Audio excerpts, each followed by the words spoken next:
crowd started to gather. The men were chanting in Arabic, Allahu Akbar, Allahu Akbar. And my father and I, as I was holding his hand, were pushed to the front of this crowd. In the center of this crowd was an Arabic woman, dressed just like this, and she was tied up and she was sitting on a box. Next to her was an Arabic man, and he did a traditional Islamic prayer on the floor. And he got up from the floor, and from his side, he pulled out this very long golden sword, and he beheaded the woman. My legs are shaking, and my heart is going fast. My father said, if you don't listen to the teachings we're instilling in your life, this will happen to you one day.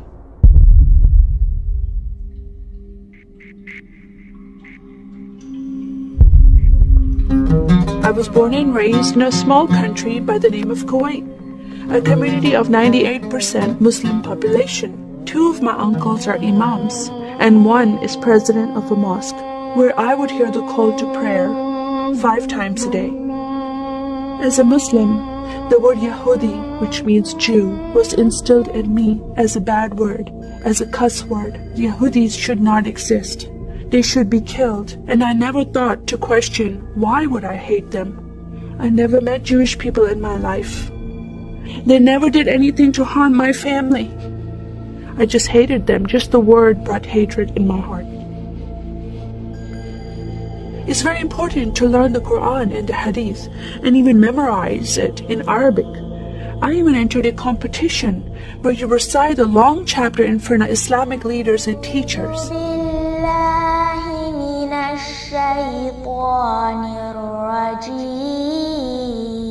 And I came 2nd place.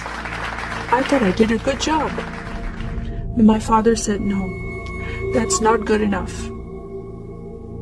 Most of my life for me, it was alone, by myself, broken person, in need of love from my family, but I never received it from them. I tried to experience this love from Creator God, from Allah. In my prayer times, I lifted up my hands and I cried out to Allah for help. Please have my father stop beating my mother. Please have my father stop beating me. But no help came. God is not a personable God to Muslims. God doesn't say, I love you. Saddam Hussein forces came in the middle of the night and invaded the small country of Kuwait. And then they came to my city and they destroyed property and they looted people's home and they stole possessions and they killed the men and they raped the women. Then we were granted asylum status to stay in the US.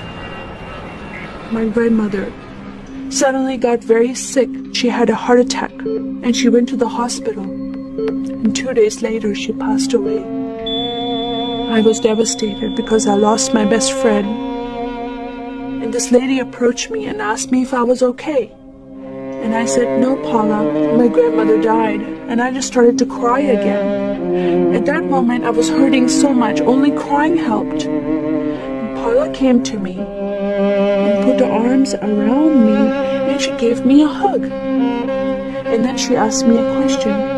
Would you like to go to church with me? When I walked into this church, I experienced love from these people and acceptance from these people like I've never before. Fellowshipping together.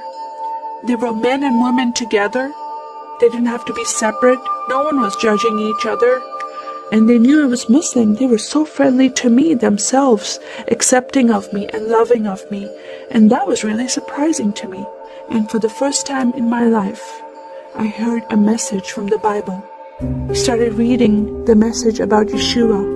When he walked into the synagogue, he was given a scroll from Prophet Isaiah, and he opened the scroll and he started reading that scripture.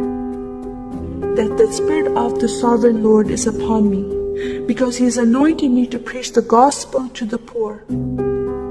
He has sent me to heal the broken heart and to proclaim liberty to the captive, and freedom of sight to those who are bound, to proclaim the year of the Lord's favor.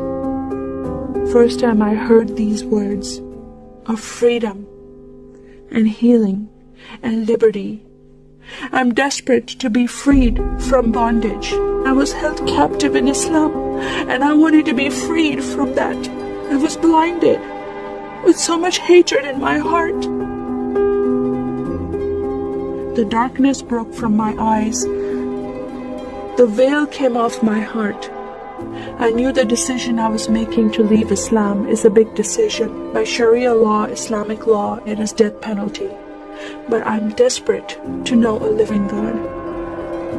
In that day, I gave my life to becoming a follower of Jesus.